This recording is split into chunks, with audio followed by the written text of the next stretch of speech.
Olá, boa tarde. Eu sou Caio Polizel, atual secretário-geral da Apex. Estou aqui para fazer a apresentação de hoje do tema de planejamento de vida para 2018. Todas as semanas, vocês que acompanham o nosso canal do YouTube, o canal de programação existencial, vêm percebendo que a gente a cada semana vem construindo conteúdos correlatos à programação existencial. Esse é o tema principal da nossa instituição. Então, nós sempre vamos, e quem quiser acompanhar todos os sábados, terá um conteúdo novo sobre programação de vida, sobre programação existencial. E o tema de hoje, como vocês aí que procuraram a gente, perceberam que é sobre planejamento de vida para o próximo ano. Eu sou Caio Polizel, como já disse, sou administrador, já desde 2009 atuo como voluntário aqui na Apex, na Associação Internacional da Programação Existencial, uma instituição sem fins lucrativos, uma instituição que não tem nenhuma conotação mística, religiosa, é uma instituição de pesquisa que vem desde o ano de 2007 desenvolvendo várias pesquisas na área pessoal e grupal sobre propósito de vida, sobre programação existencial. Nós utilizamos sempre, eu gosto sempre de enfatizar, o princípio da descrença como um conteúdo fundamental aqui da ciência conscienciologia, a ciência que estuda a própria consciência. E o princípio da descrença, ele foi um gancho para mim, e eu sempre gosto, portanto, de trazê-lo, que é o seguinte: não acredite em nada, nem mesmo no que for dito nesta palestra, experimente, tenha suas próprias experiências. Por que a gente traz isso? Porque normalmente as pessoas vão muito pela crença, simplesmente, única e exclusivamente. Não quer dizer que tudo aquilo que eu disser aqui, que eu trarei, será alguma inverdade. Com certeza eu trarei várias afirmações sobre o meu contexto, sobre a minha prática, que pode não ser uma prática ainda para você. Por isso que a gente utiliza o princípio da descrença, sem dogma, sem crendice popular, e sim uma prática e aplicação disso. Vejam tudo aquilo que for dito e percebam se isso faz sentido mediante a aplicação no seu dia a dia. Esse que é o princípio da descrença. O objetivo então da nossa conversa aqui hoje é falar e apresentar alguns conceitos e ideias para o desenvolvimento do planejamento de vida, pensando no próximo ano e obviamente e não se finda apenas em 2018, quando nós paramos para fazer um planejamento, a gente vai além do ano em vigor, e sim para os próximos anos. Mas nós vamos dar uma ponderação muito mais focada no ano de 2018, que estamos aqui finalizando dia 2 de dezembro, logo chegamos ao final do mês e isso passa muito rápido. Com base, como é que eu construo um planejamento de vida? Esse é um dos objetivos. Eu tenho que fazer um balanço da minha vida, um levantamento pretérito de tudo que ocorreu, para aí sim eu conseguir colocar em prática um balanço de vida, um projeto de vida bem estruturado. Nessa linha, eu gosto sempre de falar dos tópicos. Quais são os tópicos que provavelmente lhe trouxeram até aqui? A realização do balanço existencial é um dos itens, a análise detalhada das áreas da vida que impactam sobremaneira no contexto do projeto, tanto do balanço existencial como do projeto de vida, e a elaboração do plano existencial, que neste caso nós vamos falar algo muito mais focado para o próximo ano. Eu vou dividir a minha fala aqui em duas etapas básicas. A primeira etapa, ela envolve a seguinte afirmação: um planejamento pessoal é a realização, todo planejamento pessoal, ele envolve a realização de um diagnóstico, um levantamento, ou seja, um balanço de vida. Por quê? Porque eu preciso estudar tudo aquilo que foi realizado, as minhas realizações até hoje e tudo que ocorreu na minha vida, e nós vamos fazer uma divisão prática das áreas da vida para facilitar esse entendimento, porque aí quando eu olho para trás, quando eu faço uma análise, eu começo a ter uma compreensão mais real de como estou, quem eu sou de fato e como estão todos os contextos impactados no meu contexto. E aí, nesses contextos que estamos falando, que envolvem todas as áreas da vida, é interessante pensar na primeira etapa, neste balanço de vida, como um conjunto de itens. Então, como eu realizo de fato um balanço de vida? Primeiro, eu preciso compreender a minha história pretérita, a minha história pessoal. Como é que foi minha vida, como é o meu contexto familiar, em que realidade, em que cidade eu nasci, em que contexto específico socioeconômico, eu tive um apoio muito enfático dos meus familiares mais próximos, qual é minha história de vida. Isso tudo trará informações fatídicas que você poderá colocar para os próximos anos, uma série de desafios para superar até algo que você teve um impacto maior no início da sua vida. Então, o primeiro levantamento é a compreensão da história pessoal. O segundo ponto é levantar os seus traços de personalidade. Esses traços de personalidade, você pode fazer um cotejo entre o que nós chamamos aqui de traço-força, os trafores, que são as suas potencialidades, e falamos também dos trafares, que são aqueles traços fardos, que já estão difíceis de serem carregados, mas que você ainda mantém na sua estrutura. Então vamos supor aqui que eu tenha um traço-força, uma potencialidade de uma boa intelectualidade. Esse é um trafore, essa é uma potencialidade que pode me ajudar em tudo. Mas assim mesmo, na linha, mesmo tendo essa intelectualidade toda avançada, eu posso ter um traço fardo, um ponto a ser superado de um nervosismo. Então, sou uma pessoa que explode fácil, que qualquer coisa me tira do sério. Esse é um traço fardo. É algo que eu posso e preciso desenvolver para me melhorar como um ser humano. Então vejam, lembra que nós falamos o primeiro ponto, fazer um levantamento e uma compreensão da sua história pessoal. E aí, para fazer um aprofundamento nisso, fazer um levantamento dos seus traços, de você como uma personalidade, também é um ponto importante. E nessa linha do levantamento dos traços de personalidade, é sempre interessante você também fazer um levantamento das suas necessidades. E já nós vamos falar um pouco mais sobre o que são essas necessidades. Que elas envolvem necessidades próprias, egokármicas do indivíduo, elas envolvem as necessidades do grupo onde ela está inserida, onde ela nasceu, todas aquelas pessoas que nós chamamos do grupo karma, são os grupos de interação familiares, profissionais, aquelas pessoas com as quais nós interagimos com uma maior frequência, e ainda assim nós temos uma realidade de necessidades policármicas que vão além. São as necessidades que nós olhamos para o todo, olhamos para o mundo e gostaríamos de fazer algo de diferente. Mas nós vamos aprofundar um pouco mais à frente sobre esses três temas. Um outro ponto da realização do balanço, que é sempre importante ressaltar, é a identificação dos obstáculos pessoais para executar os seus propósitos de vida, os seus projetos pessoais. Quais são os obstáculos que você tem hoje? Será que é um relacionamento que já não está mais tão efetivo como poderia? Será que é a manutenção vivendo em uma região ou mantendo um trabalho que já é um obstáculo aos seus propósitos e que você ainda não fez uma parada, não refletiu e não tomou uma decisão? Isso tudo tem a ver com o balanço da sua vida, sobre um levantamento do seu contexto pessoal. E uma vez que você compreende sua história, identifica esses obstáculos e pensa e mapeia os seus traços de personalidade, aí sim a gente pode dar mais um passo. Olhar área a área da sua vida. Como é que está de uma maneira didática, uma divisão muito mais didática do que de uma atuação no cotidiano, mas que fornece um conjunto de informações que muitas vezes a gente não para pensar. Nós vamos falar também sobre essas áreas da vida. E nós vamos falar de algo que provavelmente nunca vocês acessaram, que nós chamamos da lista de credores. Aquelas pessoas às quais nós devemos algo ao longo da nossa vida. Mas vale a pena você parar e pensar sobre esses pontos com um pouco mais de parcimônia. E é por isso que nós vamos entrar em cada um dos itens. Quando nós falamos em aprofundar nas áreas da vida, nós aqui na Apex, nós fazemos uma divisão básica de 8 áreas da vida.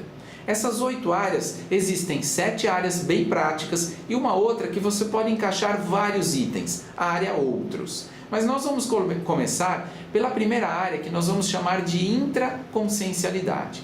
O que é? É uma métrica que nós podemos fazer da nossa realidade consciencial, intraconsciencial. É aquilo que tem a ver com os itens que eu falei anteriormente, com os seus traços de personalidade, com o seu temperamento, com tudo que detalha o seu modo de vida, o seu modus operandi, as suas escolhas, a forma de você pensar. Então pense como é você, como são os seus traços, e esta área começará a ser mapeada. Assim como pensar, quando nós falamos na intraconsciencialidade, naquilo tudo que você objetiva, naquilo tudo que você quer para a sua vida, que isso vem de dentro, é seu, é uma reflexão íntima sua. Essa é uma das áreas da vida. A segunda área da vida que nós vamos falar, e que, como eu já disse, nós utilizamos várias neologismos, são palavras novas aqui na ciência, conscienciologia, e também dentro da Apex, que é uma instituição conscienciocêntrica, que usa como base toda a realidade da conscienciologia. Nós temos a segunda área, que é a saúde holossomática. O que é isso, esse holossoma? Vocês vão começar a perceber que tem algumas diferenciações de outras linhas de pesquisa que você já pode ter pesquisado para a nossa realidade, para a nossa ciência aqui da conscienciologia. A saúde holossomática, ela vai além apenas do corpo físico. Um corpo físico que precisa sim de uma atenção, ele precisa de uma boa alimentação, ele precisa de exercício físico, ele precisa de uma série de cuidados, porque é essa máquina que nos leva e traz de todos os locais e para onde nós desejamos ir. Mas nós temos também alguns outros veículos de manifestação. Nós temos o que nós chamamos de energossoma, é o corpo energético. É o corpo que nós interagimos no dia a dia. Quando saímos de casa, nós não desconectamos esses veículos que eu vou falar. E quando você entra em um ambiente e tem aquela percepção, puxa, a energia está meio pesada aqui, não é o seu corpo físico que percebeu isso, e sim o seu corpo energético, o seu energossoma. Comece a pensar, e como eu disse antes, utilizando o princípio da descrença, se isso não faz sentido. Se quando você interage em algum ambiente, se é no corpo ou é uma percepção que vai além desse corpo físico. E aí nós vamos chegar em um outro veículo de manifestação que nós chamamos de psicossoma, que é o corpo das emoções. O psicossoma, ele é o corpo que nós interagimos e que algumas linhas de pesquisa também já trazem essa realidade de projeção da consciência, em que interagimos muitas vezes quando nós dormimos e que visitamos algum outro local, muitas vezes nós saímos com este veículo de manifestação que é o psicossoma. Vejam se faz sentido isso para vocês. Muitas vezes quando você está pronto para fazer uma viagem que você espera há muito tempo, e você, poucos dias antes, você tem um sonho, que você ainda até hoje derivou e definiu como um sonho sobre aquele ambiente. E você percorreu aquele ambiente todo no seu sonho, e quando daqui a uns dias, quando você chega de fato, que você fez a sua viagem, você chega naquele ambiente, você tem uma nítida percepção de que você já foi até ali, que é um ambiente conhecido e que, se possível, se bobear, você entra em um cômodo e você fala, eu já estive aqui com certeza. Provavelmente você pode sim ter ido até aí. E você teve uma projeção da consciência e foi com o seu corpo, esse corpo que eu estava falando, com o seu psicossoma.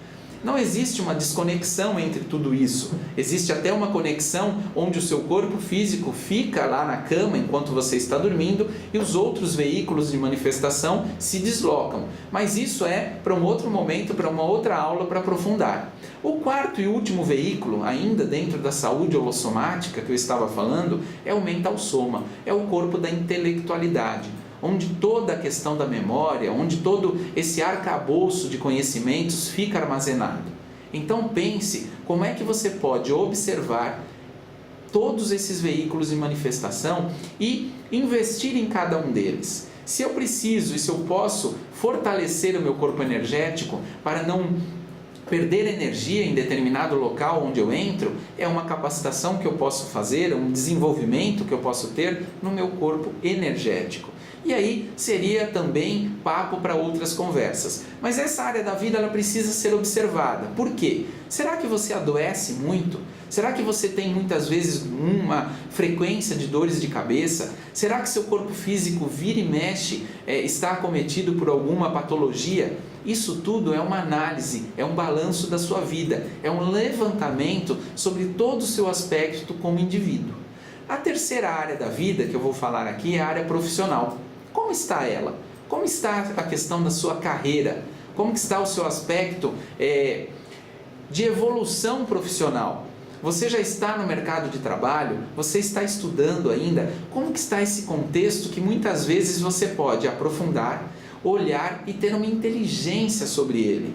Não apenas trabalhar por ganhar dinheiro, mas sim com que esta profissão, com que esta atividade profissional tenha algum sentido maior do que simplesmente o ganho financeiro. Não estou aqui falando que não é importante o ganho financeiro, é importantíssimo, mas por que não olhar para a realidade e pensar, será que eu estou na atividade profissional que é mais alinhada com os meus propósitos? E isso tudo, lembre-se que estamos na primeira fase, no balanço pessoal, no balanço da sua vida. Vamos para mais uma das áreas, que aí estamos partindo para a quarta área, dentre as 7 que eu vou listar aqui. A área da interconsciencialidade, das interrelações. Aquela área que envolve toda a interação com outras pessoas ou até mesmo com animais subhumanos. Vamos pensar ali com os pets que muitos já possuem dentro de casa. Como que é a sua relação com esses bichos? Como é a sua relação com a sua esposa, com o seu marido, com a sua mãe, com o seu pai, com as pessoas com quem você vivencia o dia a dia, com quem você vive? Ela é uma relação saudável? Tem uma qualidade de ajuda mútua? Ou você tem problemas sérios nas relações? Isso tudo é parte de um levantamento, de uma análise sobre a sua vida, de um balanço sobre a sua existência. Então, essa é a quarta área que eu falei para vocês. A quinta área é a área financeira. Então, muito conectada ao contexto profissional, tem a área financeira. Você vive dioturnamente pensando em como vai pagar a sua conta amanhã? Você vive todos os dias com problemas financeiros, pensando se terá recursos para chegar até o final do mês? Por que será que o universo está trazendo esse tipo de reflexão para você? Por que será que aquele trabalho, relacionando com a área profissional, ainda não surgiu e não foi tão exitoso como as experiências que você teve até o momento? Como é que está o seu contexto financeiro? Esse ponto é importante porque ele impacta e para muitas áreas da vida. Porque uma pessoa sem o recurso financeiro básico, ela, assim como diria Maslow, que traz a pirâmide das necessidades humanas, ele fala muito dessa linha de definir as suas necessidades básicas para depois caminhar nessa pirâmide evolutiva. E aí a gente tem que olhar para isso e pensar, se por acaso o recurso financeiro não está aparecendo, eu deveria pensar o porquê que ele não está aparecendo. Porque quais são as minhas escolhas que o universo está me mostrando que provavelmente pode não ser por esse caminho, e a forma financeira é muitas vezes fácil de nos fornecer a informação. O problema é que nem sempre a gente para olhar por esse ângulo. E sim, continuamos sem refletir, sempre reclamando da falta do recurso financeiro, o porquê que ele não chegou, e não parando para pensar o porquê, levando para uma reflexão maior. Essa, então, foi a quinta área da vida. A sexta área da vida, na nossa divisão aqui na Apex, é a área da extrafisicalidade. Nós, dioturnamente, por conta dos veículos de manifestação, somos impactados por uma série de eventos externos. E esses eventos externos, eles nos impactam e a gente acaba percebendo, muitas vezes, tratando isso como um feeling, uma percepção, um insight, mas que por vezes é uma reflexão e um impacto do extrafísico, dessa dimensão que nós não vemos, mas que nós sentimos, que nós interagimos. Então, esse é um aspecto que vai muito numa linha, que teríamos horas aqui para conversar, que é do parapsiquismo, a percepção extrasensorial. E isso dá para engajar e encaixar na última área da vida, que é a área da interassistencialidade. O quão assistencial você é. Quanto de assistência você faz com as outras pessoas? quanto você se disponibiliza. E muitas vezes essa disponibilização para o outro acaba nos enriquecendo de energia, acaba nos dando informações que ajudam em todas as áreas da vida. E a última área da vida, a oitava, como eu disse, é uma área chamada outros, que eu posso encaixar vários itens ali. Mas essa reflexão, ela nos traz um aspecto de como eu levo cada um desses pontos. A questão intraconsciencial, a questão de você como o ego, você como um indivíduo, a questão da saúde nesses diversos veículos que eu já falei, o aspecto profissional e, por que não, financeiro, as relações interpessoais e as relações não só físicas, mas extrafísicas, as percepções extrafísicas e o nível de assistência, de doação que você faz. Faça um levantamento sobre cada uma dessas áreas. Como está você em cada uma delas? E já já a gente vai falar um pouco como você pode fazer uso dessas anotações, desses levantamentos.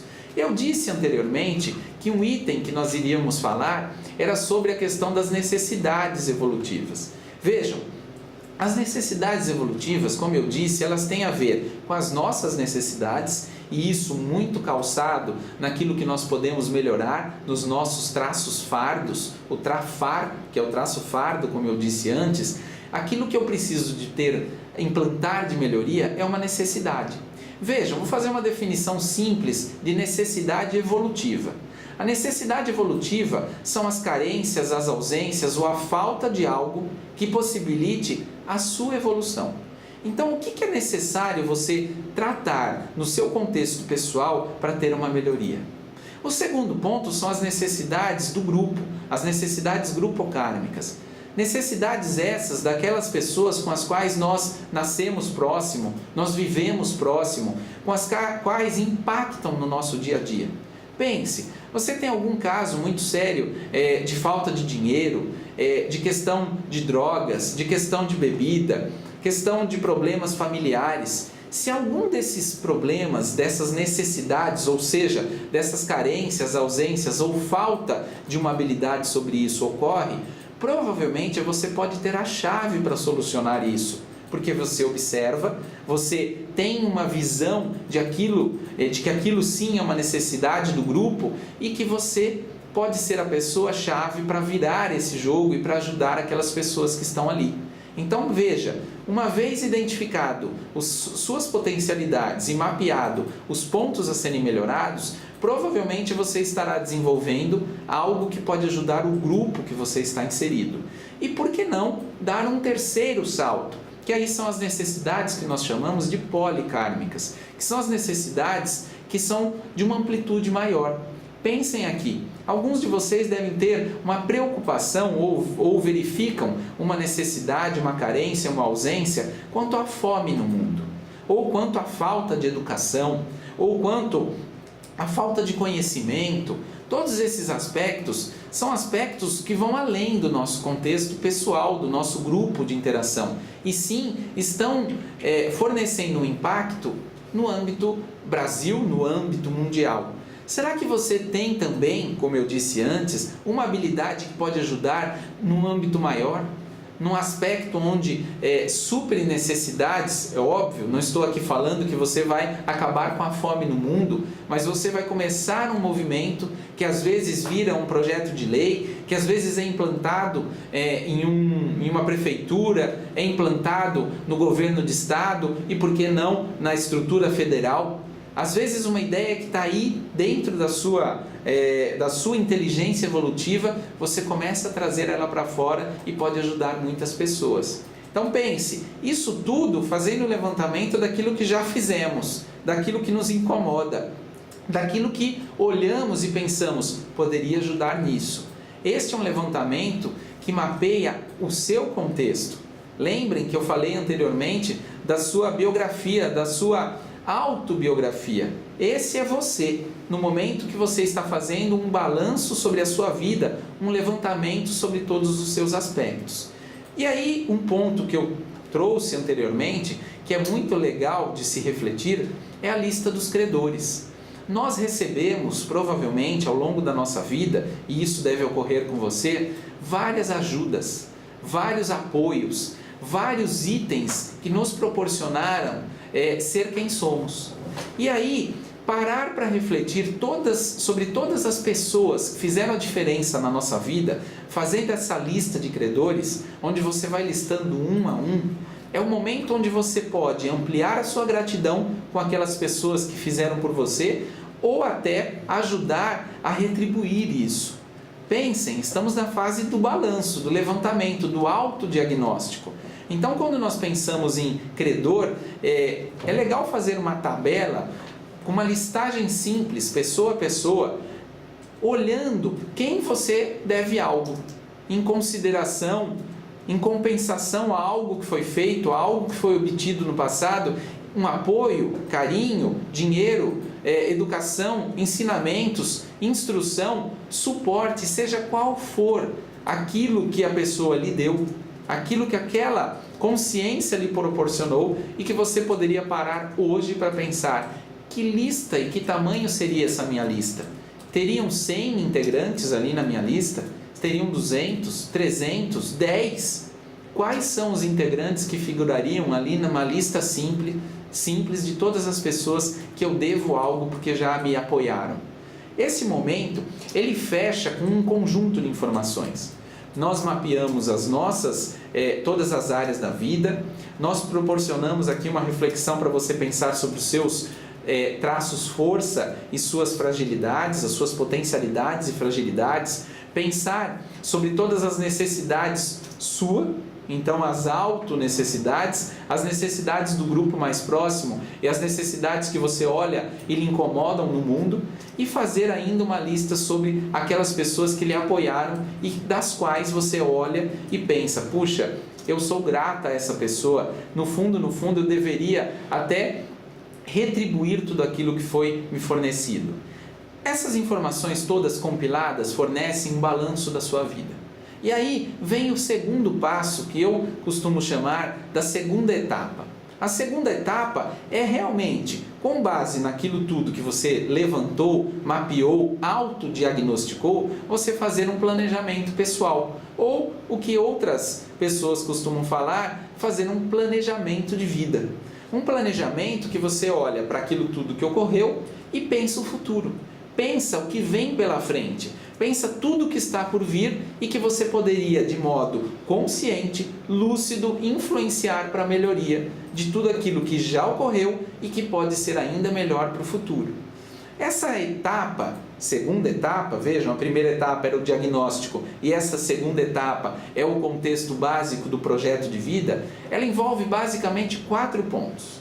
A construção da sua linha do tempo, nós já vamos falar sobre isso, mas envolve como será o futuro, como que você pensa esse futuro construído numa linha de tempo. Ela envolve a definição de metas evolutivas, o que eu quero para frente. Envolve uma análise que não é frequente de se encontrar quando eu tenho metas definidas, uma análise sobre o risco existencial. Olha, vejam se vocês já escutaram sobre esse termo. Se não escutaram, preste atenção e tem mais conteúdo depois se vocês quiserem expandir esse tema. Uma análise sobre os riscos existenciais e também uma elaboração das ações de futuro. Não adianta simplesmente eu criar metas, os meus objetivos, podemos assim definir, sem as ações que envolvem para que eu consiga atingir isso. Então vamos pensar na linha do tempo. A linha do tempo é: o dia de hoje eu faço um marco. Pegue uma folha em branco, coloque aí o dia de hoje e vá lançando daqui 2 anos, um marco daqui 2 anos, um segundo marco daqui 5 anos, daqui 10, daqui 20, daqui 30. E eu faço a seguinte pergunta para você: quais são seus planos para os próximos anos da sua vida? E nesta linha, eu lhe provoco ainda assim a utilizar tudo aquilo que eu falei até agora e fazer um apoio, um planejamento com base em todo o levantamento, todo o balanço que você já fez anteriormente. Então, que tal utilizar os itens anteriores do balanço existencial, do balanço da sua vida, para definir o seu futuro? Pense, se você tem algo a ser retribuído com aquelas pessoas que você listou como credor, que tal lançar ali nos próximos 2 anos, 5 anos, tentar retribuir, tentar ser grato para aquelas pessoas que tanto lhe apoiaram? Que tal você parar e pensar sobre a sua família, sobre as inter-relações e montar um plano de melhoria em cada uma dessas relações que você observar que não estão tão positivas? Que tal você parar para pensar se você está com um nível de altruísmo, ou seja, um olhar para o outro com um mínimo necessário desse altruísmo? Quando a gente olha para o outro, a gente acaba crescendo e se desenvolvendo. Quando nós ficamos apenas no ego, olhando para o próprio umbigo, a gente fica fechado em si mesmo, sem mesmo olhar, observar o nosso entorno, podendo fazer muita assistência. Então, o primeiro ponto do planejamento é fazer uma linha, a construção dessa linha do tempo. O segundo ponto é aquilo que eu já disse para vocês sobre a análise de risco. Essa análise de risco, ela envolve o que na verdade eu disse que era o segundo ponto, que eram as metas evolutivas. Eu preciso primeiro listar um conjunto de metas. A gente indica que não passe, no máximo, pensando em 2018, que era o nosso tema principal, não passe de 5 metas. Defina as 5 prioridades essenciais da sua vida. Quais são elas? O que você deseja para o próximo ano? É passar em um concurso? É conhecer mais sobre um tema? É entrar na universidade? É mudar de trabalho? É conseguir uma parceira ou um parceiro para viver os seus próximos anos? É finalizar um casamento que não está positivo? É o quê? Quais são os itens principais, as metas que você tem para a sua vida? E aí, quando você definir essas 5 metas prioritárias, você pode sim fazer uma análise do risco existencial. Vejam que interessante. Lembra que nós falamos dos seus traços pessoais, daquelas suas potencialidades? Toda vez que fizermos uma análise de risco existencial, nós temos que primeiro listar a nossa meta. E, num primeiro momento, fazer uma análise daquilo que é favorável. E tem os itens favoráveis internos, que tem a ver com as nossas potencialidades, e tem os itens, as forças favoráveis externas. Vamos dar aqui um exemplo. Digamos que eu queira, entre as minhas metas, perder 5 quilos. E é uma meta.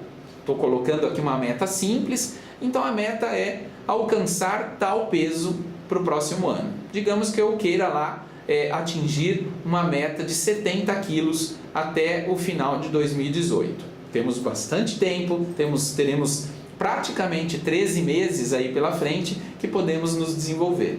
Então, o que é força favorável interna? São os seus traços força, são suas potencialidades. Então, vamos supor que eu seja uma pessoa que tenha um traço de perseverança. Eu sou uma pessoa determinada.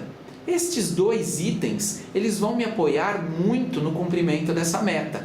Então, veja, eu fui mapear as forças internas que me ajudam a alcançar este objetivo, esta meta que eu estou definindo. Assim como eu posso ter fatores externos, oportunidades. Vamos supor que a minha parceira, a minha esposa, também esteja querendo perder peso. Ela pode, é uma força externa, porque aí não é uma questão íntima, ela pode também me apoiar e fazer um reajuste alimentar que vai me possibilitar um êxito grande. Vejam, é uma força favorável externa, ela não é minha, ela não é do meu contexto próprio, ela é de um contexto de alguém do meu entorno que pode me ajudar a alcançar.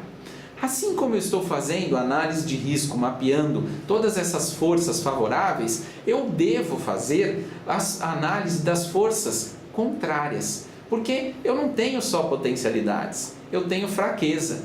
Então vamos supor que um traço fardo, uma fraqueza minha, assim como eu tenho da perseverança, da determinação, um traço fardo meu seja a questão de não observar muito a questão da alimentação. Essa é uma grande dificuldade interna para eu alcançar aquela minha meta. Pense, eu quero perder peso, eu quero alcançar um peso específico e eu tenho uma fragilidade que é gostar muito de comer e não cuidar com a alimentação.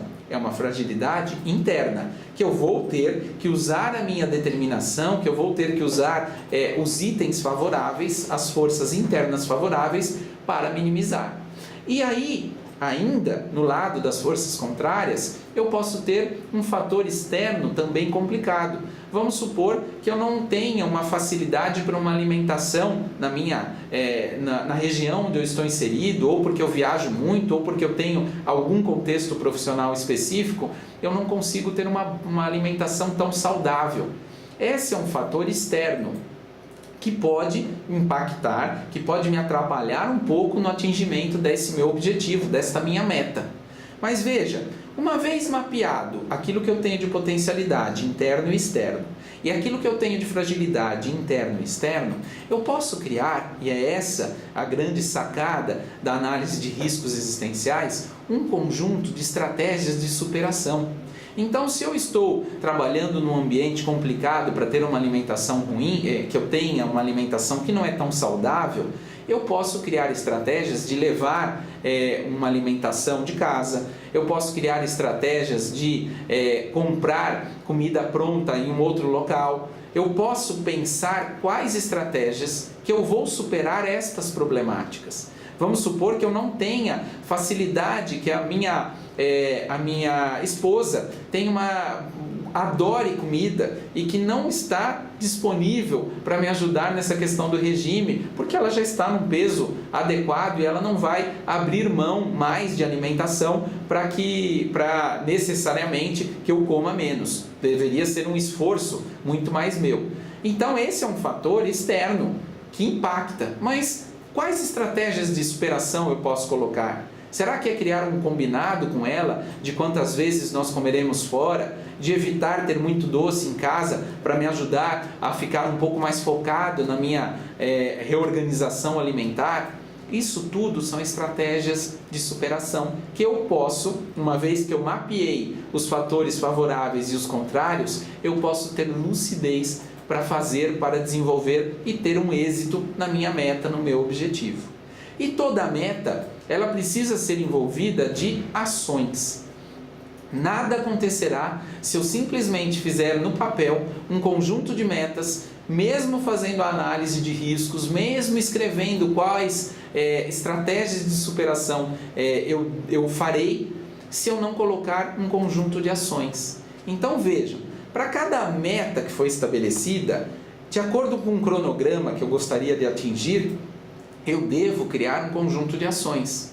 Vamos supor, neste mesmo item que eu estava falando, na minha meta de reduzir peso, que uma das ações de superação que eu tenha colocado lá é fazer exercício físico pelo menos 3 vezes na semana. Qual é uma ação prática que eu vou fazer? Criar uma agenda onde eu colocarei os exercícios físicos, me matricular numa academia, em uma natação, me programar para a corrida todas as manhãs. Vejam, são as ações que me tiram do papel e que vão para a prática, que de fato eu consigo, uma vez mapeado toda a minha realidade, feito aquele balanço, eu começo a criar um projeto, um plano para a minha vida nos próximos anos. Eu dei um exemplo muito simples de meta aqui.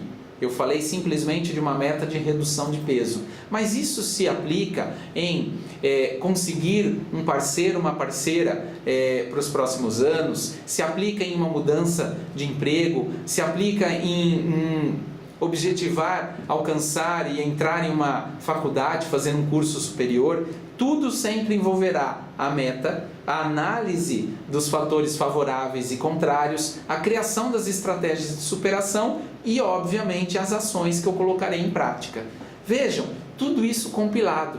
Dificilmente eu não lograrei êxito em fazer o alcance desta segunda etapa, que é sim, de fato, colocar aquilo que eu quero para o meu próximo ano, para os próximos anos. Então essa linha que eu quis desenvolver aqui com vocês é uma linha de análise, de balanço de vida, de levantamento sobre o seu contexto e de planejamento para os próximos anos. É simples, é prático, mas eu preciso parar para fazer isso.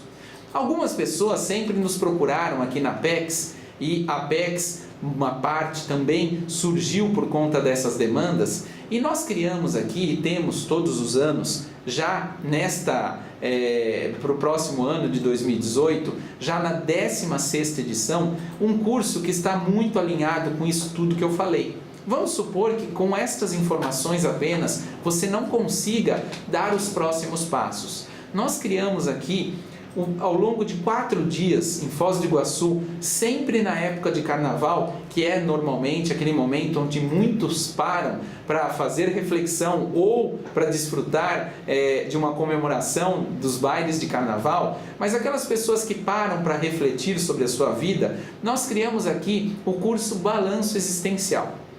O curso Balanço Existencial, ao longo de 4 dias, ele faz todo esse levantamento de balanço, de autodiagnóstico da sua vida, e passados 2 dias, que são enfáticos no levantamento deste balanço, passa para a segunda fase, que é a consecução, o desenvolvimento do seu projeto de vida, do seu projeto para os próximos anos. Então, muitos falavam, qual é a dificuldade, qual é a facilidade, como eu poderia desenvolver melhor isso?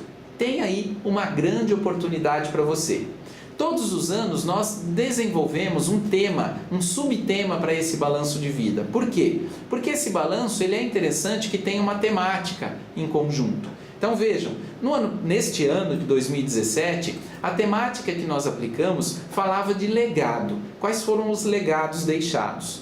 Mas nesse ano de 2018, nós teremos algo bem diferenciado e que tem uma relação muito direta com o seu contexto daquilo que eu já falei há pouco dos credores, que é o tema das amizades evolutivas. Quais são as suas amizades? Com quem você interage no dia a dia? Como que está aquela sua área da vida, das inter-relações? São amizades evolutivas, positivas, ou são amizades ociosas que não lhe trazem nenhum êxito, não lhe proporcionam nenhum desenvolvimento e nem você consegue ajudar essas pessoas que estão próximas? E aí nós teremos várias atividades junto desse balanço existencial. Eu vou deixar ao final um link para quem quiser acessar mais detalhes desse curso, mas existe aqui um folder que você também encontrará na internet que traz toda a programação desse curso, com várias palestras, com estudos de caso, algumas pessoas se expondo, mostrando um pouco sobre o seu tema de balanço de vida. Faremos uma atividade bem diferenciada, que é um júri simulado, para que você se coloque na situação da pessoa e veja como você iria atuar, de que maneira você optaria sobre isso. Além de uma análise prospectiva, além de um levantamento sobre as amizades evolutivas, um balanço sobre o seu grupo karma, que eu já falei, e também um tema da narrativa existencial. Um tema que é muito envolvido com esse levantamento sobre o balanço grupo kármico, sobre a análise das consciências das pessoas com as quais você interage e a sua interação frente a elas. Tudo isso durante os dias 10 e 13 de fevereiro de 2018. Fica aqui o convite, espero ter esclarecido vocês sobre essa temática. Quem quiser já começar a aplicar isso e que não puder por algum motivo fazer o curso, tem toda aí uma sequência de como atingir esses resultados fazendo um balanço existencial e na sequência o seu propósito, o seu projeto de vida. Se você quiser mais informações, eu deixarei aí embaixo o meu e-mail, que você pode me acessar, ou acessando o site da Apex, que é www.apexinternacional.org. Muito obrigado pelo seu tempo e até a próxima.